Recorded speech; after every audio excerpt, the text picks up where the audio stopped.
ಸುಮಾರು ಜನ ಕಮೆಂಟ್ ಮಾಡ್ತಾಯಿದ್ರು ಆಮ್ನಿಯೋಸೆಂಟೆಸಿಸ್ ಮಾಡಿಸಿದ್ದೀನಿ ಅಂತ ಹೇಳ್ತಿದ್ರಲ್ಲ, ಅದ್ರದ್ದು ಡೀಟೇಲ್ಸ್ ಹೇಳಿ, ಹೇಗಾಯಿತು ಏನು ಎತ್ತ ಅಂತ. ಯಾರಿಗಾದ್ರು ಯೂಸ್ಫುಲ್ ಆಗ್ಬೋದು ಅಂತ ಒಂದು ಈ ವಿಡಿಯೋ ಮಾಡ್ತಾ ಇದ್ದೀನಿ. ಹಾಯ್, ಎಲ್ರಿಗೂ ನಮಸ್ಕಾರ. Welcome to my YouTube channel. Amniocentesis ಮಾಡಿಸಿ ಅದ್ರ ಎಕ್ಸ್ಪೀರಿಯನ್ಸ್ ಹೇಳ್ತೀನಿ ಅಂತ ಹೇಳಿದ್ದೆ. ಒಂದು 3 ಡೇಸ್ ತುಂಬ ಬ್ಯುಸಿ ಆಗಿಬಿಟ್ಟೆ. ಅದಾದ್ಮೇಲೆ ಒಂದಿನ ಪೂರ್ತಿ ನೋವಿತ್ತು ನನಗೆ, ಸೊ ಅದರಿಂದ ನಾನು ವಿಡಿಯೋ ಮಾಡೋಕ್ಕಾಗಲಿಲ್ಲ. ಸೊ ಒಂದು 4 ಡೇಸ್ ಲೇಟಾಗಿ ಅಪ್ಡೇಟ್ ಮಾಡ್ತಾ ಇದ್ದೀನಿ. I am so sorry for that. ನನಗೇನು ಡೇಟ್ ಕೊಟ್ಟಿದ್ರಲ್ಲ, ಸೊ ಲೇಟ್ ಅನಾಮೋಲಿ ಸ್ಕ್ಯಾನ್ ಮಾಡಿಸಿ 3 ಡೇಸಲ್ಲಿ ನಾನು ಆಮ್ನಿಯೋಸೆಂಟೆಸಿಸ್ಗೆ ಹೋಗಿದ್ದೆ. ಅದು ಟೋಟಲ್ ಬಂದು ಒಂದು 45 ಮಿನಿಟ್ಸ್ ಪ್ರೊಸೀಜರ್ ಆಗಿತ್ತು. 5 o'clock ಅಪಾಯಿಂಟ್ಮೆಂಟ್ ಕೊಟ್ಟಿದ್ದರು. ಹೋಗಿ ನಾವು 5 o'clock ಎಕ್ಸಾಕ್ಟಾಗಿ ಅಲ್ಲಿ ರೀಚ್ ಆದ್ವಿ. ಹೋಗಿ ಒಂದು ಅರ್ಧ ಮುಕ್ಕಾಲು ಗಂಟೆ ಕಾಯಿಸಿದ್ರು. ಅದಾದಮೇಲೆ ಯೂಶ್ವಲಿ ಫಾರ್ಮ್ಸ್ ಇರುತ್ತಲ್ಲ, ಟರ್ಮ್ಸ್ ಆ್ಯಂಡ್ ಕಂಡೀಷನ್ ಫಾರ್ಮ್ಸು, ಅದು ಫಸ್ಟ್ ಸ್ಟೆಪ್ ಅದು. ಸೊ ಅದರಲ್ಲಿ ಒಂದು 2-3 ಥರ ಫಾರ್ಮ್ಸಲ್ಲಿ ಸೈನ್ ಮಾಡಿಸ್ಕೊಂಡ್ರು. ಏನಕ್ಕಪ್ಪ ಸೈನ್ ಮಾಡಿಸ್ಕೊಂಡ್ರು ಅಂದರೆ, ಬೈ ಚಾನ್ಸ್ ಏನೇ ಆದರೂ ಕೂಡ ಹಾಸ್ಪಿಟಲ್ ನಾಟ್ ರೆಸ್ಪಾನ್ಸಿಬಲ್ ಅನ್ನೋ ಒಂದು ಕಂಡೀಷನ್ಸ್ ಇತ್ತು ಅದರಲ್ಲಿ. ಸೊ ಪೇಷಂಟ್ ನೇಮ್ ನನ್ನನ್ನು ಸೈನ್ ತೊಗೊಂಡ್ರು. ಅದಾದಮೇಲೆ ವಿಟ್ನೆಸ್ ಅಂತ ನನ್ನ ಹಸ್ಬೆಂಡ್ ಏನಿದ್ದಾರೆ ಅವ್ರು ಸೈನ್ ತೊಗೊಂಡ್ರು. ಸೊ ಆ ಥರ 2-3 ಪ್ರಿಂಟ್ಔಟ್ಸ್ಗೆ ಅವರು ನಮ್ಮ ಕಡೆಯಿಂದ ಸೈನ್ ತೊಗೊಂಡ್ರು. ಅದಾದಮೇಲೆ 6 o'clock ನಾನು ಒಳಗಡೆ ಹೋಗಿದ್ದು. ರೂಮಲ್ಲಿ ಒಬ್ಬರು ಡಾಕ್ಟ್ರ್ ಇದ್ದರು, 3 ಜನ ಅಸಿಸ್ಟೆಂಟ್ಸ್ ಇದ್ದರು. ಸೊ ಟೋಟಲ್ 4 ಜನ ಇದ್ದರು. ಅದಾದಮೇಲೆ ಇನ್ನೊಬ್ಬರು ಡಾಕ್ಟರು, ಡ್ಯೂಟಿ ಡಾಕ್ಟರ್ ಆವಾಗವಾಗ ಬಂದು ನೋಡ್ಕೊಂಡು ಹೋಗ್ತಾಯಿದ್ರು. ಅದು ಬಿಟ್ಟರೆ ಅಲ್ಲಿ ಇದ್ದಿದ್ದು 4 ಜನ ಏನಕ್ಕಪ್ಪ ಇದ್ದರು ಅಂದರೆ, ಒಬ್ಬರು ಬಂದು ವಿಡಿಯೋ ರೆಕಾರ್ಡ್ ಮಾಡ್ತಾಯಿದ್ರು. ಲೈಕ್ ಪ್ರೊಸೀಜರ್ ಯಾವ ರೀತಿ ನಡೆಯುತ್ತೆ ಅಂತಲೂ ಇರ್ಬೋದು, ಅಥವಾ ಬೈ ಚಾನ್ಸ್ ಏನಾದರೂ ಆಯಿತು ಅಂತ ಹೇಳಿದ್ರೆ ಪ್ರೂಫ್ಗಿರಲಿ ಅಂತಲೂ ಏನೋ ಗೊತ್ತಿಲ್ಲ, ಒಬ್ಬರು ವಿಡಿಯೋ ರೆಕಾರ್ಡ್ ಮಾಡ್ತಾಯಿದ್ರು ಒಂದು ನನ್ನ ಆಪೋಸಿಟಲ್ಲಿ. ಅದಾದಮೇಲೆ ಇನ್ನೊಬ್ಬರನ್ನ ಅದು ಜೆಲ್ ಬರುತ್ತಲ್ಲ, ಹೊಟ್ಟೆ ಮೇಲೆ ಸ್ಕ್ಯಾನಿಂಗ್ ಮಾಡೋಕ್ಕೆಲ್ಲ ಜೆಲ್ ಹಾಕ್ತಾರಲ್ಲ, ಆ ಜೆಲ್ ಹಾಕೋದಕ್ಕೆ ಅಂತ ಒಬ್ಬರನ್ನ ಇಟ್ಟಿದ್ರು. ಇನ್ನೊಬ್ರು ಬಂದು ಲ್ಯಾಬಿಂದ ಇದ್ದರು, ಅವರು ಮೇನ್ ಫ್ಲೂಯಿಡ್ ತೆಗಿಯೋರು ಅವರು. ಸೊ ಅವ್ರು ಆ್ಯಕ್ಚುಲಿ ನಂದು ಬಂದು 2nd ಅಟೆಂಪ್ಟ್ ಅಂತೆ ಅವ್ರು ಮಾಡಿದ್ದು. ಫಸ್ಟ್ ಅಟೆಂಪ್ಟ್ ಒಬ್ರು ಆಲ್ರೆಡಿ ಮಾಡಿದ್ರಂತೆ, ಬಟ್ ಅಷ್ಟೊಂದೇನು ಸಕ್ಸಸ್ ಆಗಿರಲಿಲ್ಲ ಅಂತ. ಸೊ 2nd ನನಗೆ ಕರೆಸಿದ್ರು. ಸೊ ನಾನು ಮಲಗಿರ್ಬೇಕಾದ್ರೆ ಅವರೆಲ್ಲ ಮಾತಾಡ್ತಾ ಇದ್ರು, ಹೇಗೆ ಮಾಡೋದು ಏನು ಎತ್ತ, ನಿಮ್ಗೊಂದು ಪ್ರಾಕ್ಟೀಸ್ ಆಗುತ್ತೆ ಮಾಡಿ ಅಂತ ಡಾಕ್ಟರ್ ಹೇಳಬೇಕಾದ್ರೆ ನಂಗೆ ಭಯ ಆಗ್ತಾಯಿತ್ತು. ಏನಪ್ಪ ನನ್ನನ್ನು ಇಟ್ಕೊಂಡು ಇವ್ರು ಎಕ್ಸ್ಪರಿಮೆಂಟ್ ಮಾಡ್ತಿದ್ದಾರಾ ಅಥವಾ ಏನು, ಅವ್ರಿಗೆ ನೋಡಿದ್ರೆ ಎಕ್ಸ್ಪೀರಿಯನ್ಸ್ ಇಲ್ಲ ಅಂತ ಹೇಳ್ತಿದ್ದಾರೆ, ಅವ್ರ ಕೈನಲ್ಲಿ ಫ್ಲೂಯಿಡ್ ತೆಗಿಸ್ತಾ ಇದ್ದಾರಲ್ಲ ಅನ್ನೋದೆಲ್ಲ ಸ್ವಲ್ಪ ಭಯ ಇತ್ತು. ಒಂದು ಪ್ರಾಕ್ಟೀಸ್ ಮಾಡೋಣ ಅಂತ ಹೇಳಿದ್ದು ಅವರು ಹೊರಗಡೆ, ಲೈಕ್ ನನ್ನ ಮೇಲಲ್ಲ, ಸಪ್ರೇಟಾಗಿ ಹೊರಗಡೆ ಒಂದು ಪ್ರಾಕ್ಟೀಸ್ ಮಾಡೋಣ ಅಂತ ಅವರು ಸಪ್ರೇಟಾಗಿ ಒಂದು ನೀಡಲ್ ಹಾಕಿ ಅದನ್ನ ತೆಗಿಯೋ ಥರ ಏನೋ ಅವ್ರಿಗೆ ಟ್ರೈನ್ ಮಾಡ್ತಾಯಿದ್ರು. ಆಮೇಲೆ ಯಾವುದೇ ರೀತಿ ಪ್ರಯೋಗ ಮಾಡಿಲ್ಲ, ಒಂದೇ ಅಟೆಂಪ್ಟಲ್ಲಿ ಸಕ್ಸಸ್ ಆಯಿತು. ಸೊ ನಾನು ಅವರೆಲ್ಲ ಟ್ರೈನಿಂಗ್ ಆದಮೇಲೆ ಸೊ ನನ್ನನ್ನು ಮಲ್ಕೊಳ್ಳೋಕೆ ಹೇಳಿದ್ರು. ಫಸ್ಟು ಸ್ಕ್ಯಾನಿಂಗ್ ಮಾಡಿದ್ರು. ಸ್ಕ್ಯಾನಿಂಗು ಒಂದು ಈ ಲೇಟ್ ಅನಾಮೋಲಿ ಮಾಡ್ತಾರಲ್ಲ, ಸೇಮ್ ಅದೇ ಥರನೇ ಮಾಡಿದ್ರು. ಅಂದರೆ ಯಾವ ಕಡೆಯಿಂದ ಅವರು ಒಂದು ಆ ನೀರನ್ನು ತೆಗಿಬೋದು ಅಂತ ಚೆಕ್ ಮಾಡ್ತಾ ಇದ್ರು. ಯಾವುದೇ ರೀತಿ ಬೇಬಿಗೆ ಡಿಸ್ಟರ್ಬ್ ಆಗಬಾರ್ದು ಅಂತ ಹೇಳಿ ಅವರು ಎಲ್ಲ ಥರ ಆ್ಯಂಗಲಿಂದನೂ ಚೆಕ್ ಮಾಡ್ತಾಯಿದ್ರು. ನನ್ನ ರೈಟಿಗೆ ಮಲ್ಕೊಳ್ಳಿ, ಲೆಫ್ಟಿಗೆ ಮಲ್ಕೊಳ್ಳಿ, ಸ್ಟ್ರೈಟ್ ಮಲ್ಕೊಳ್ಳಿ ಅಂತೆಲ್ಲ ಹೇಳ್ತಾಯಿದ್ರು. ಸೊ 1-2 ಸತಿ ರೈಟಲ್ಲಿ ತೆಗೆಯೋಣ ಅಂತ ನೋಡಿದ್ರು, ಆಗ್ತಾ ಇರಲಿಲ್ಲ. ಅದಾದಮೇಲೆ ಸ್ಟ್ರೈಟಾಗಿ ಅದು ಆಗ್ತಾ ಇರಲಿಲ್ಲ, ಮೇಲೆ ಬರ್ತಾಯಿತ್ತು ಮಗು ಸ್ಕ್ಯಾನಿಂಗಲ್ಲಿ ನಾನು ನೋಡಬೇಕಾದ್ರೆ. ಸೊ ಅದಾದಮೇಲೆ ನನ್ನನ್ನು ಲೆಫ್ಟಿಗೆ ಮಲಗಿಸಿದ್ರು. ನಾನು ರೈಟಿಗೆ ಮಲ್ಕೊಂಡೆ, ಲೆಫ್ಟಾಗಿ ಮೇಲೆ ಬಂತು. ಇದೆಯಲ್ಲ ಈ ಜಾಗನ ಏನಿದೆಯಲ್ಲ ಇದನ್ನು ಅವ್ರು ಫೈನಲ್ ಮಾಡಿದ್ರು. ಸೊ ಇಲ್ಲಿ ಮಾಡಿದ್ರೆ ನಾನು ಲೆಫ್ಟಿಗೆ ಹೀಗೆ ಮಲಗಿದ್ದೆ. ಸೊ ಹೀಗೆ ಮಲಗಿರ್ಬೇಕಾದ್ರೆ ಈ ಪೋರ್ಷನ್ ಮೇಲಿತ್ತಲ್ಲ, ಬೇಬಿ ಕಂಪ್ಲೀಟಾಗಿ ಕೆಳಗೆ ಹೋಯಿತು. ಕಂಪ್ಲೀಟಾಗಿ ಅಂದರೆ ಲೈಕ್ ಈ ನಾವು ರೈಟಿಗೆ ಲೆಫ್ಟಿಗೆ ಟರ್ನ್ ಆದರೆ ಹೊಟ್ಟೆನಲ್ಲಿರೋ ಕಂಟೆಂಟ್ ಎಲ್ಲ ಮೂವ್ ಆಗುತ್ತಲ್ಲ. ಸೊ ಆ ರೀತಿ ನಾನು ರೈಟಿಗೆ ಮಲ್ಕೊಂಡಾಗ ಎಲ್ಲ ಕಂಟೆಂಟು ರೈಟಿಗೆ ಬಂತು, ಕೆಳಗಡೆ ಬಂತು. ಸೊ ಇಲ್ಲಿ ಜಾಗ ಪ್ಲ್ಯಾನ್ ಮಾಡಿದ್ರು. ಸೊ ನನಗೆ ಹೇಳಿದ್ರು, ಮ್ಯಾಮ್ ನೀವು ಯಾವುದೇ ರೀತಿ ಟೆನ್ಷನ್ ಮಾಡ್ಕೋಬೇಡಿ, ನೀವು ಆರಾಮಾಗಿ ಮಲ್ಕೊಳ್ಳಿ. ನೀವು ಟೆನ್ಷನ್ ಮಾಡಿಕೊಂಡ್ರೆ ಲೈಕ್ ಬೇಬಿಗೆ ಎಫೆಕ್ಟ್ ಆಗುತ್ತೆ.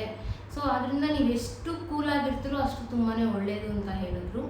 ಅದಾದಮೇಲೆ ಸರಿ ಆಯಿತು ಅಂತ ಅಂದ್ಕೊಂಡೆ. ನಾನು ಕೇಳಿದೆ, ನಾನು ಅಂದ್ಕೊಂಡಿದ್ದೆ ಅನಾಸ್ಥೇಷಿಯಾ ಕೊಡ್ತಾರೆ, ಯಾಕಂದರೆ ನಾನು ನೋಡಿದ್ದು 1-2 ಯೂಟ್ಯೂಬ್ ವೀಡಿಯೋಸ್ನಲ್ಲಿ ಅವ್ರಿಗೆ ಹೇಳಿದ್ರು ಈ ಥರ ಅನಾಸ್ಥೇಷಿಯಾ ಕೊಟ್ಟು ತೆಗಿತಾರೆ ಅಂತ ಏನು ಹೇಳಿದ್ರಲ್ಲ. ಸೊ ನಾನು ಹಾಗೆ ಅಂದ್ಕೊಂಡು ಕೇಳಿದೆ, ಸೊ ನನಗೆ ಅನಾಸ್ಥೇಷಿಯಾ ಕೊಡ್ತೀರಾ ಅಂತ. ಅವರಿಲ್ಲ, ಅನಾಸ್ಥೇಷಿಯಾ ಕೊಡಲ್ಲ, ಅದು ಅಷ್ಟೊಂದು ಸಣ್ಣ ಸೂಜಿ ಏನಾಗಲ್ಲ, ಸೊ ಅನಾಸ್ಥೇಷಿಯಾ ಅವಶ್ಯಕತೆ ಇಲ್ಲ ಅಂತ ಹೇಳಿದ್ರು. ಸರಿ ಆಯಿತು ಅಂತ ನಾನು ನೋಡೋಕ್ಕೆ ಹೋಗಲಿಲ್ಲ, ಏನು ಮಾಡ್ತಾರೆ ಏನು ಆಯ್ತು ಅಂತ ನೋಡೋಕ್ಕೆ ಹೋಗಲಿಲ್ಲ. ಸೊ ರೈಟ್ ಸೈಡಲ್ಲಿ ಮಲ್ಕೊಂಬಿಟ್ಟು ಕಣ್ಣು ಮುಚ್ಕೊಂಡ್ಬಿಟ್ಟು ಲೈಕ್ ಗಟ್ಟಿಗೆ ಹಿಂಗೆ ಕೈ ಇಟ್ಕೊಂಡು ಮಲ್ಕೊಂಡ್ಬಿಟ್ಟೆ. ಅವ್ರು ಹೇಳಿದರು ನನಗೆ ಯಾವುದೇ ಕಾರಣಕ್ಕೂ ಮೂಮೆಂಟ್ಸ್ ಮಾಡಬೇಡಿ, ಸೂಜಿ ಹಾಕ್ತೀವಲ್ಲ ಈ ಮೂಮೆಂಟ್ಸ್ ಕೊಡಬೇಡಿ ಅಂತ ಹೇಳಿದರು. ಸೊ ನನಗೆ ಆ ಮೂಮೆಂಟ್ ಬಂತಲ್ಲ, ಅವ್ರು ಹೇಳಿದ್ರಲ್ಲ, ಸೊ ಯಾವುದೇ ರೀತಿ ನೀವು ರಿಯಾಕ್ಟ್ ಮಾಡಬೇಡಿ ಅಂತ ಹೇಳ್ಬಿಟ್ಟು, ಸೊ ಜೆಲ್ಲಲ್ಲಿ ಹಾಕಿ ಸೂಜಿ ಪ್ರಿಪೇರ್ ಮಾಡ್ಕೊಬೇಕಾದ್ರೆ ನನ್ನ ಹಾರ್ಟ್ಬಿಟ್ ಎಷ್ಟು ಜ್ವರ ಹೊಡ್ಕೊಳ್ತಾ ಇತ್ತು ಗೊತ್ತಾ, ತುಂಬ ಜ್ವರ ಹೊಡ್ಕೊಳ್ತಾ ಇತ್ತು. ನನಗೆ ಲಿಟ್ರಲಿ ಫೀಲ್ ಆಗ್ತಾ ಇತ್ತು, ಇಲ್ಲಿ ಹೊಡ್ಕೊಳ್ತಾ ಇರೋದು ಇಲ್ಲಿ ಕೇಳಿಸ್ತಾ ಇತ್ತು ನನಗೆ. ಅಷ್ಟು ಒಂಥರ ಭಯ, ಏನಾಗುತ್ತೋ ನಾನು ರಿಯಾಕ್ಟ್ ಮಾಡಿದ್ರೆ ಎಲ್ಲೋ ಸೂಜಿ ಚುಚ್ಚಿಬಿಡುತ್ತೋ ಮಗುಗೆ, ಅದೆಲ್ಲ ಟೆನ್ಷನ್ ತುಂಬಾ ಇತ್ತು ನನಗೆ. ಸೊ ಅದಾದಮೇಲೆ ಇಲ್ಲ, ಏನೇ ಆದರೂ ರಿಯಾಕ್ಟ್ ಅಂತೂ ಮಾಡಲ್ಲ, ನಾನು ಸುಮ್ಮನೆ ಮಲಗಿರ್ತೀನಿ, ಏನಾದರೂ ಮಾಡ್ಕೊಳ್ಳಿ ಅನ್ನೋ ಥರದಲ್ಲಿ ನಾನು ಮಲಗಿದ್ದೆ. ಈ ಜಾಗ ಫೈನಲ್ ಮಾಡಿದ್ರು, ಈ ಜಾಗದಲ್ಲಿ ಸೂಜಿ ಚುಚ್ಚಿದ್ರು. ಟ್ರಸ್ಟ್ ಮೀ, ಎಷ್ಟು ನೋವಾಯಿತು ಅಂದರೆ, ಅವ್ರು ಹೇಳ್ತಾ ಇದ್ರಲ್ಲ ಚಿಕ್ಕ ಸೂಜಿ ಮೇಡಮ್ ಏನಾಗಲ್ಲ. ಆ್ಯಕ್ಚುಲಿ ಚಿಕ್ಕ ಸೂಜಿ ಆಗಿರಲಿಲ್ಲ. ಅದು ನನ್ನ ಪ್ರೊಸೀಜರೆಲ್ಲ ಮುಗಿದ ಮೇಲೆ ನನ್ನನ್ನು ಅಬ್ಸರ್ವೇಷನಲ್ಲಿ 1 hour ಇಟ್ಟಿದ್ರು. ಆವಾಗ ಅಲ್ಲೊಬ್ಬರು ಡ್ಯೂಟಿ ಡಾಕ್ಟರ್ ಬಂದರು. ಲೈಕ್ ನನ್ನ ಪ್ರೊಸೀಜರ್ ನಡಿಬೇಕಾದ್ರೆ ಅವ್ರು ಬಂದು ನೋಡ್ಕೊಂಡು ಹೋಗ್ತಾರೆ. ಒಬ್ಬರು ಡಾಕ್ಟ್ರು ಬಂದರು. ಅವ್ರು ಹೇಳಿದ್ರು, ನೀವು ರೆಸ್ಟ್ ತೊಗೊಳ್ಳಿ ಅಮ್ಮ, ನೀವು ಕೂತ್ಕೋಬೇಡಿ, ನೀವು ಮಲ್ಕೊಂಬಿಡಿ, ಯಾಕಂದರೆ ಆ ಪೇನ್ ಇರುತ್ತೆ ಅದು, ಯಾಕಂದ್ರೆ ಸೂಜಿ ದಪ್ಪ ಸೂಜಿ ಅದು. ಆ ಸೂಜಿ ಯಾವುದಕ್ಕೆ ಯೂಸ್ ಮಾಡ್ತಾರೆ ಅಂದರೆ, ಈ ಸಿ ಸೆಕ್ಷನ್ ನಡೆಯುತ್ತಲ್ಲ, ಸಿಸೇರಿಯನ್ ನಡಿಬೇಕಾದ್ರೆ ಬೆನ್ನಿಗೆ ಅನಸ್ತೇಷಿಯಾ ಕೊಡ್ತಾರೆ, ಆ ಸೂಜಿ ಅಂತೆ ಅದು. ಆ್ಯಕ್ಚುಲಿ ನನ್ನ ಸಿಸ್ಟರ್ಗೆ 2 ಸಿಸೇರಿಯನ್ ಆಗಿತ್ತು. ಅವಳು ಹೇಳ್ತಾ ಇದ್ಲು, ಬೆನ್ನಿಗೆ ಇಂಜೆಕ್ಷನ್ ಕೊಡ್ತಾರೆ, ತುಂಬ ನೋವಾಗುತ್ತೆ ಅಂತ. ಬಟ್ ನನಗೆ ಅದು ಗೊತ್ತಿರಲಿಲ್ಲ. ಸೊ ಆ ಸೂಜಿನಲ್ಲೇ ನನಗೆ ಕೊಟ್ಟಿದ್ದು. ಆ ಸೂಜಿ ಒಳಗಡೆ ಇನ್ನೊಂದು ಸಣ್ಣ ಸೂಜಿ, ಆ ಸಣ್ಣ ಸೂಜಿ ಯಾವುದಂದ್ರೆ ಹೊಟ್ಟೆ ಒಳಗಡೆ ಹೋಗಿ ಅಲ್ಲಿಂದ ಫ್ಲೂಯಿಡ್ ತೆಗಿಯುತ್ತೆ. ಮೇನ್ ಸೂಜಿ ಬಂದು ಮೇಲಿಂದ ಚುಚ್ಚೋದು ಬಂದು ದಪ್ಪ ಸೂಜಿ ಅದು, ಅದ್ರ ಒಳಗಡೆ ಒಂದು ಸಣ್ಣ ಸೂಜಿ ಇರುತ್ತೆ. ಆ ಸೂಜಿನ ಹೊಟ್ಟೆ ಒಳಗಡೆ ಹಾಕಿ ಮಗುಗೆ ಯಾವುದೇ ರೀತಿ ತೊಂದರೆ ಆಗದೆ ಇರೋ ಥರ, ಡಿಸ್ಟರ್ಬ್ ಆಗದೆ ಇರೋ ಥರ ತೆಗಿತಾರೆ, ಫ್ಲೂಯಿಡ್ ತೆಗಿತಾರೆ. ಅದನ್ನು ಫಸ್ಟು ಆ ಒಂದು ನೀಡಲ್ಗೆ ಈ ಚಿಕ್ಕ ನೀಡಲ್ನ ಹಾಕಿ ಲಾಕ್ ಮಾಡ್ತಾರೆ. ಸೊ ಅದೆಲ್ಲ ನೋಡಿದೆ ನಾನು, ಏನು ಮಾಡ್ತಿದ್ದಾರೆ ಅಂತೆಲ್ಲ ನೋಡಬೇಕಾದ್ರೆ ಒಂದು ನೀಡಲ್ ತೊಗೊಂಡ್ರು, ಆ ನೀಡಲ್ ಒಳಗಡೆ ಒಂದು ನೀಡಲ್ನ ಹಾಕಿದ್ರು ಚಿಕ್ಕದು, ಅದನ್ನು ಹಾಕಿ ಲಾಕ್ ಮಾಡಿ ಅದನ್ನು ನನಗೆ ಇಲ್ಲಿ ಚುಚ್ಚಿದ್ರು. ಸೊ ಚುಚ್ಚಬೇಕಾದ್ರೆ ಮಾತ್ರ ತುಂಬ ನೋವಾಯಿತು ನನಗೆ, ಕೆಂಬರಕ್ಕೆ ಶುರು ಆಯಿತು. ಅವ್ರು ಹೇಳಿದ್ರು, ಯಾವುದೇ ರೀತಿ ಮೂಮೆಂಟ್ಸ್ ಮಾಡಬೇಡಿ ಬಾಡಿದು. ಸೊ ಆ ಕೆಮ್ಮು ಬರ್ತಾ ಇದೆ, ನಾನು ಕಂಟ್ರೋಲ್ ಮಾಡ್ತಾ ಇದ್ದೀನಿ, ಯಾಕಂದರೆ ಬಾಡಿ ರಿಯಾಕ್ಟ್ ಮಾಡಿದ್ರೆ ಮಗು ರಿಯಾಕ್ಟ್ ಮಾಡುತ್ತೆ. ಸೊ ಆದ್ದರಿಂದ ನಾನು ಯಾವುದೇ ರೀತಿ ರಿಯಾಕ್ಟ್ ಮಾಡಬಾರ್ದು ಅಂತ ಕಾಲನ್ನ ಉದ್ದ ನೀಡ್ಬಿಟ್ಟಿದ್ದೀನಿ, ಕೈನ 2 ಹಿಂಗೆ ಇಟ್ಕೊಂಡ್ಬಿಟ್ಟಿದ್ದೀನಿ. ಆಮೇಲೆ ಕೈ ಹಿಂಗೆ ತೊಗೊಂಡೋಗಿ ಬಾಯಿ ಕಚ್ಚಿಬಿಟ್ಟೆ. ಯಾಕಂದ್ರೆ ಕೆಮ್ಮು ಬರ್ತಾ ಇದೆ, ಬಾಯಿ ಕಚ್ಕೊಂಡು ಎಷ್ಟು ಕೆಮ್ಮಿದ್ರೆ ಕಂಪ್ಲೀಟಾಗಿ ಹೊಟ್ಟೆ ಶೇಕ್ ಆಗುತ್ತೆ.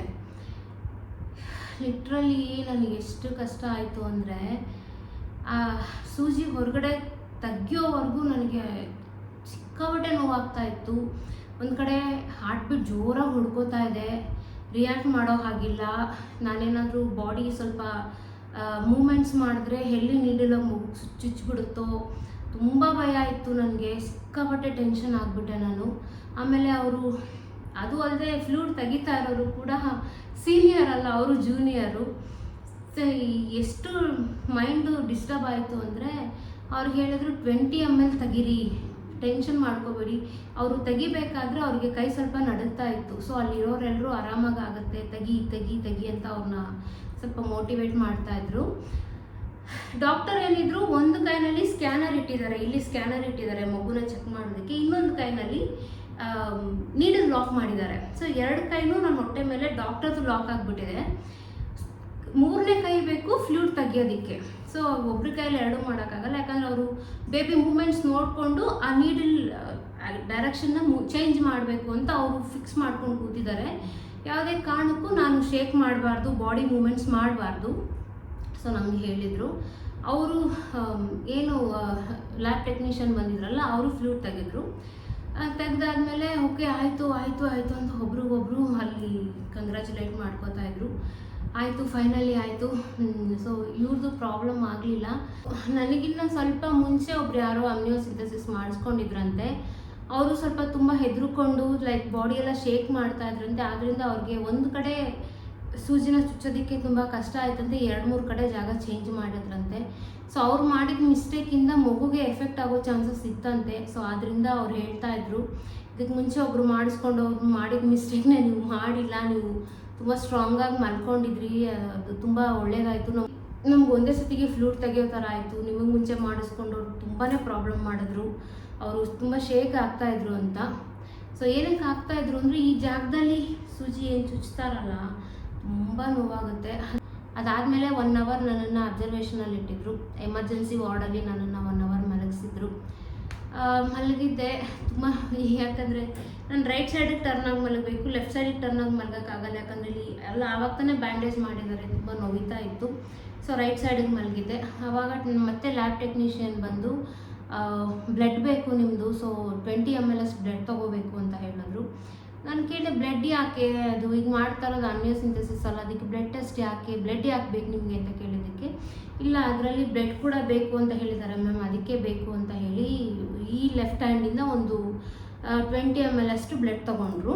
ಸೊ ಅವಾಗ ಅವ್ರು ಹೇಳಿದ್ರು, ಸೊ ನೀವು ತುಂಬ ಸ್ಟ್ರಾಂಗಾಗಿ ಮಲಗಿದ್ರಿ, ತುಂಬ ಈಸಿ ಆಯಿತು ತೆಗಿಯೋದಕ್ಕೆ, ನಿಮಗಿಂತ ಮುಂಚೆ ಒಬ್ಬರು ತುಂಬಾ ಪ್ರಾಬ್ಲಮ್ ಮಾಡಿಕೊಂಡ್ರು, ಸೊ ನಿಮ್ಮದು 20 ml ತೆಗಿಬೇಕು ಅಂತ ಹೇಳಿದರು.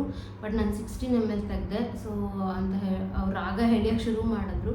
ಅವು ಮತ್ತೆ ಭಯ ಆಯಿತು. ಮತ್ತು 20 ml ತೆಗ್ದಿಲ್ವಾ ನೀವು ಅಂತ ಕೇಳಿದೆ. ಇಲ್ಲ, ಅವರು ಆ ಟೆನ್ಷನ್ಗೆ ಎಷ್ಟು ತೆಗಿತಿದ್ದೀವಿ ಅಂತ ಗೊತ್ತಾಗಿಲ್ಲ ನನಗೆ, ಸೊ ಮ್ಯಾಕ್ಸಿಮಮ್ ತೆಗ್ದಿದ್ದೀನಿ, ಅದರಲ್ಲೂ ರಿಪೋರ್ಟ್ಸ್ ಬರುತ್ತೆ ಅಂತ ಹೇಳಿದ್ರು. ಸರಿ ಆಯಿತು, ಓಕೆ ಅಂತ ಹೇಳಿ 1 ಅವರ್ ನಾನು ಹಾಸ್ಪಿಟಲ್ ಮಲಗಿದ್ದು. ಅದಾದಮೇಲೆ ಎದ್ದು ಮನೆಗೆ ಬಂದ್ವಿ. ಮನೆಗೆ ಬಂದು ಒಂದು ನಾಟ್ ಇವನ್ 5 minutes ಕಾರ್ ಕೆಳಗಡೆ ಪಾರ್ಕ್ ಮಾಡಿ ಮೇಲ್ಗಡೆ ಲಿಫ್ಟಿಂದ ಬಂದು ಮನೆ ಓಪನ್ ಮಾಡಿ ಕುತ್ಕೊಳ್ತಾ ಇದ್ವಿ. ಮತ್ತು ಹಾಸ್ಪಿಟಲಿಂದ ಕಾಲ್ ಬಂತು, ಸರ್ 30 ml ಬ್ಲಡ್ ಬೇಕಿತ್ತು, ನಾವು 20 ml ತೊಗೊಂಡ್ಬಿಟ್ಟಿದ್ದೀವಿ, ಇನ್ನೂ 10 ml ಬೇಕು, ಪ್ಲೀಸ್ ಬರೋಕ್ಕಾಗುತ್ತಾ ಅಂತ ಹೇಳಿದ್ವಿ. ಹೊರಡೋದಕ್ಕೆ ಮುಂಚೆ ಹೋಗ್ಬೋದಾ ಅಂತ ಕೇಳಿದ್ದಕ್ಕೆ ಹಾಸ್ಪಿಟಲ್ ರಿಸೆಪ್ಷನಲ್ಲಿ ಹೋಗಿ ಅಂತ ಹೇಳಿದ್ರು. ಈಗ ನಾವು ಮನೆಗೆ ಬಂದಿದ್ದೀವಿ, ಈಗ ಮತ್ತೆ ನಮ್ಮನ್ನು ಕರೆಸ್ತಾ ಇದ್ದೀರಾ ಅಂತ ಕೇಳಿದ್ರು ನನ್ನ ಹಸ್ಬೆಂಡು. ಇಲ್ಲ, ಅದಕ್ಕೆ ಲ್ಯಾಬಿಂದ ಸರಿಯಾಗಿ ಇನ್ಫಾರ್ಮೇಷನ್ ಕೊಟ್ಟಿರಲಿಲ್ಲ, ಸೊ ಅದರಿಂದ ಮಿಸ್ಟೇಕ್ ಆಯಿತು, ಸೊ ಪ್ಲೀಸ್ ಬನ್ನಿ ಅಂತ ಹೇಳಿದ್ರು. ನಾವು ಹೇಳಿದ್ವಿ, ಇಲ್ಲ ನಾವೀಗ ಬರೋಕ್ಕಾಗಲ್ಲ, ನಿಮ್ಮ ಲ್ಯಾಬ್ ಟೆಕ್ನಿಷಿಯನ್ ಯಾರನ್ನಾದ್ರೂ ಕಳಿಸಿ ಅಂತ ಕೇಳಿದ್ವಿ. ಅದಕ್ಕೆ ಅವ್ರು ಬರಬೇಕು ಅಂದರೆ ಒಂದಿನ ಡಿಲೇ ಆಗುತ್ತೆ, ಸೊ ನೀವೇ ಬಂದು ಕೊಟ್ಟರೆ ನಾಳೆನೇ ನಾವು ನಿಮ್ಮ ಒಂದು ಏನಿದೆ ನಾವು ಅದನ್ನು ಲ್ಯಾಬಿಗೆ ಕಳಿಸ್ಕೊಟ್ಬಿಡ್ತೀವಿ, ಸೊ ಆದಷ್ಟು ಇವತ್ತೇ ಬನ್ನಿ ಅಂತ ಹೇಳಿದ್ರು. ಸೊ ಬರಬೇಕಾದ್ರೇ ತುಂಬ ನೋವಿತಾ ಇತ್ತು, ಕುತ್ಕೊಳ್ಳೋಕೆ ಆಗ್ತಿರ್ಲಿಲ್ಲ. ಅದಾದಮೇಲೆ ಮತ್ತೆ ಹೋಗಿ ಮತ್ತೆ ಬ್ಲಡ್ ಕೊಟ್ಟು ಬಂದ್ವಿ. ತುಂಬ ಕಷ್ಟ ಆಯಿತು.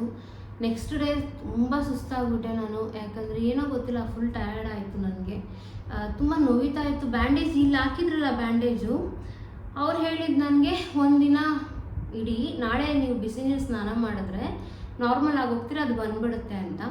ಸೊ ಕಂಪ್ಲೀಟಾಗಿ 2 days ಇಲ್ಲೇ ಇತ್ತು. ಆ ಬ್ಯಾಂಡೇಜ್ ತೆಗಿಯೋಕ್ಕೆ ಆಗ್ತಾಯಿಲ್ಲ. ಬ್ಯಾಂಡೇಜ್ ತೆಗಿಯೋಕ್ಕೆ ಟ್ರೈ ಮಾಡೋಕ್ಕೆ ಹೋದರೆ ಆ ಜಾಗ ತುಂಬ ನೋವಿತಾ ಇತ್ತು. ಅಷ್ಟು ದಪ್ಪ ಸೂಜಿನ ಚುಚ್ಚಿದ್ರಲ್ಲ, ಸೊ ಅದರಿಂದ ಪೇನ್ ತುಂಬ ಇತ್ತು ನನಗೆ. ಸೊ ಒಂದಿನ ಪೂರ್ತಿ ನನಗೆ ಕುತ್ಕೊಳ್ಳೋಕ್ಕಾಗಲಿಲ್ಲ, ಮಲ್ಕೊಂಡಿರ್ಬೇಕಿತ್ತು. ಈ ಥರ ಬ್ಯಾಲೆನ್ಸಾಗಿ ಏನಾದ್ರು ಇಟ್ಕೊಂಡು ನಾನು ಕುತ್ಕೋಬೇಕಿತ್ತು ಹೊರತು ಈಗ ಕೂತಿದ್ದೀನಲ್ಲ ಈ ಥರ ಕೂಡೋಕ್ಕಾಗ್ತಾ ಇರಲಿಲ್ಲ. ತುಂಬ ಕಷ್ಟ ಆಯಿತು ನನಗೆ. ಆಮೇಲೆ ಲಕ್ಕಿಲಿ ನನ್ನ ಮಗುಗೆ ಯಾವುದೇ ರೀತಿಯ ನೀಡಲ್ ಚುಚ್ಚಿಲ್ಲ, ಯಾಕಂದರೆ 0.1% ನಾನು 1% ಅಂತ ತಪ್ಪಾಗಿ ಹೇಳ್ಬಿಟ್ಟಿದ್ದೆ ಲಾಸ್ಟ್ ವಿಡಿಯೋದಲ್ಲಿ. ಮಿಸ್ಕ್ಯಾರೇಜ್ ಆಗೋ ಚಾನ್ಸಸ್ ಬಂದು 0.1% ಅಂತ ಗೊತ್ತಾಯಿತು. ಸೊ ಆಮೇಲೆ ಸ್ವಲ್ಪ ಸಮಾಧಾನ ಆಯಿತು. ಎಲ್ಲ ನಮ್ಮ ಕೈನಲ್ಲಿರುತ್ತೆ, ಸೊ ನಾವು ಯಾವ ರೀತಿ ಆಕ್ಸೆಪ್ಟ್ ಮಾಡ್ತೀವಿ ಅದ್ರ ಮೇಲೆ. ನಾನು ಡಿಸೈಡ್ ಮಾಡಿದ್ದೆ, ಏನೇ ಆದರೂ ನನ್ನ ಬಾಡಿ ಶೇಕ್ ಮಾಡಲ್ಲ, ಸುಮ್ಮನೆ ಮಲಗಿರ್ತೀನಿ. ಯಾಕಂದರೆ ನೀಡಲ್ ತುಂಬ ಚಿಕ್ಕದು, ತುಂಬ ಅಂದರೆ ತುಂಬ ಸಣ್ಣದು, ಅದು ಹೊಟ್ಟೆ ಒಳಗಡೆ ಹೋಗಿ ಚುಚ್ಚೋದಕ್ಕೆ ಜಾಸ್ತಿ ಟೈಮ್ ತಗೊಳ್ಳಲ್ಲ. ಯಾಕಂದರೆ ನಾನು ಸೂಜಿ ನೋಡಿದ್ದೆ ಡೈರೆಕ್ಟಾಗಿ. ಸೊ ಅದು ಭಯ ಇತ್ತು ನನಗೆ, ಎಲ್ಲಿ ನಾನು ರಿಯಾಕ್ಟ್ ಮಾಡಿದ್ರೆ ಆ ಸೂಜಿ ಹೋಗಿ ಚುಚ್ಚಿಬಿಡುತ್ತೋ ಅಂತ. ಡಾಕ್ಟರ್ ಒಬ್ಬರು ಕಂಪ್ಲೀಟಾಗಿ ಪ್ಲ್ಯಾನ್ ಮಾಡಿ ಮಗುನ ಕಂಪ್ಲೀಟ್ ಕೆಳಗಡೆ ಈ ಕಡೆಗೆ ತೊಗೊಂಬಂದು, ಸೊ ಇಲ್ಲಿಟ್ಟು ನನ್ನನ್ನು ಮೇಲ್ ಮಲಗಿಸಿ ಇಲ್ಲಿಂದ ತೆಗೆದ್ರು. ಸೊ ಇಲ್ಲಿ ಸ್ಕ್ಯಾನಿಂಗ್ ಮಿಷಿನ್ ಇಟ್ಟಿದ್ರು, ಆ ಸ್ಕ್ಯಾನರ್ ಏನಿದೆ ಅದನ್ನು ಇಲ್ಲಿ ಇಟ್ಟಿದ್ರು, ಇಲ್ಲಿ ನೀಡಲ್ ಹಾಕಿದ್ರು. ಸೊ ಎರಡನ್ನೂ ಈ ರೀತಿ ಲಾಕ್ ಮಾಡಿದರು. ಯಾವುದೇ ಕಾರಣಕ್ಕೂ ಮಗು ಮೇಲ್ ಬರಬಾರ್ದು, ಮಗು ಯಾವುದೇ ರೀತಿ ರಿಯಾಕ್ಟ್ ಮಾಡಬಾರ್ದು. ಸೊ ಮಗು ಯಾವುದೇ ರೀತಿ ರಿಯಾಕ್ಟ್ ಮಾಡಬಾರ್ದು ಅಂದರೆ ನೀವು ಯಾವುದೇ ರೀತಿ ರಿಯಾಕ್ಟ್ ಮಾಡಬಾರ್ದು. ಸೊ ಮಗು ನೀವು ಮೂಮೆಂಟ್ಸ್ ಮಾಡಿದ್ರಿ ಅಂದರೆ ಮಗು ರಿಯಾಕ್ಟ್ ಮಾಡುತ್ತೆ. ಸೊ ನೀವು ಏನೂ ಮಾಡಬೇಡಿ, ಸುಮ್ಮನೆ ಇದ್ಬಿಡಿ, ಟೆನ್ಷನ್ ತೊಗೋಬೇಡಿ, ನಮ್ಮ ಮೇಲೆ ನಂಬಿಕೆ ಇಡಿ ಅಂತ ಅವ್ರು ಹೇಳಿದ್ರು. ಸ್ವಲ್ಪ ಅವಾಗೊಂದ್ಸತಿ ಇವಾಗೊಂದ್ಸತಿ ಮುಟ್ಟಿದ್ರೆ ಅಷ್ಟು ನೋವುತ್ತೆ, ಅದರ್ವೈಸ್ ಐ ಆಮ್ ಫೈನ್. ಓಡಾಡ್ಕೊಂಡು ಕೆಲಸ ಮಾಡಿಕೊಂಡು ಆ್ಯಕ್ಟಿವ್ ಆಗಿರ್ತೀನಿ. ಮುಂಚೆ ಅದು ಮಾಡಿಸ್ಕೊಂಬಂದಿದ್ದು ನೆಕ್ಸ್ಟ್ ಡೇ ಆಗ್ತಾನೆ ಇರಲಿಲ್ಲ, ತುಂಬ ಅಂದರೆ ತುಂಬ ನೋವಿತ್ತು. ಒಂದಿನ ರೆಸ್ಟ್ ಬೇಕು ಅಂತ ಹೇಳಿದರು ಡಾಕ್ಟರು. ಸೊ ಇದು ನನ್ನ ಅಮ್ನಿಯೋಸಿಂಥೆಸಿಸ್ ಒಂದು ಎಕ್ಸ್ಪೀರಿಯೆನ್ಸು. ಹೋಪ್ಫುಲ್ಲಿ ರಿಪೋರ್ಟ್ ಪಾಸಿಟಿವ್ ಬರುತ್ತೆ ಅಂದ್ಕೊಂಡಿದ್ದೀನಿ, ಯಾವುದೇ ರೀತಿ ನೆಗೆಟಿವ್ ಇಲ್ಲದೇ ಇರಲಿ ರಿಪೋರ್ಟ್ಸಲ್ಲಿ. ಯಾಕಂದರೆ 2 ಥರ ಟೆಸ್ಟು ಇನ್ನೊಂದು ಮತ್ತೊಂದು ಮಾಡಿಸಿ ನಿಜವಾಗ್ಲೂ ಬೇಜಾರಾಗ್ಬಿಟ್ಟಿದೆ. ಇದೇ ಲಾಸ್ಟ್, ಇದು ಅಮ್ನಿಯೋಸಿಂಥಸಿಸೇ ಲಾಸ್ಟ್ ಪ್ರೆಗ್ನೆನ್ಸಿನಲ್ಲಿದು.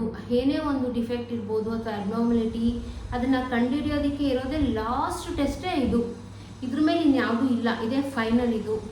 ಸೊ ಅದನ್ನು ಮಾಡಿಸ್ಬಿಟ್ವಿ. ಸೊ ಫಸ್ಟಿಗೆ ನಾವು ಏನು ಕನ್ಸಲ್ಟ್ ಮಾಡಿದ್ವಲ್ಲ ಡಾಕ್ಟರು, ಇದನ್ನೇ ಮಾಡಿಸಿ ನೀವು ಅಂತ ಹೇಳಿದ್ದೀರಿ. ಇದರಲ್ಲಿ ನಾವು NIPT ಹೋಗ್ತಾನೆ ಇರಲಿಲ್ಲ. ಸೊ ಅವ್ರು 99% ಕನ್ಫರ್ಮೇಷನ್ ಇರುತ್ತೆ, ನೀವು NIPT ಮಾಡಿಸಿ ಅಂದಮೇಲೆ ನಾವು NIPT ಹೋದ್ಮೇಲೆ ಅದು 99% ಅಷ್ಟೇ, ನಿಮ್ಗೆ 1% ಕನ್ಫರ್ಮೇಷನ್ ಬೇಕಂದರೆ ಇದನ್ನು ಮಾಡಿಸಿ ಅಂದರು.